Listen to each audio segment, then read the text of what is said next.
Isinasara ng Department of Migrant Workers ang isang travel agency na sumasideline bilang recruitment agency sa Cubao, sa lungsod ng Quezon.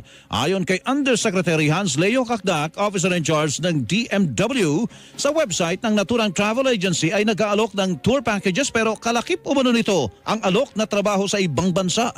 Nag-alok ng trabaho at umabot ng until 300,000 yung inaalok sa halaga ng pera, warehouse man, nurse, saka factory workers for Poland. Kakasampahan natin ng kaso sa DOJ. Ang tinig ni Undersecretary Hans Leo Kakdak, Officer in Charge ng Department of Migrant Workers, sa 5 beses na pagpapanggap bilang aplikante ng mga taga-DMW.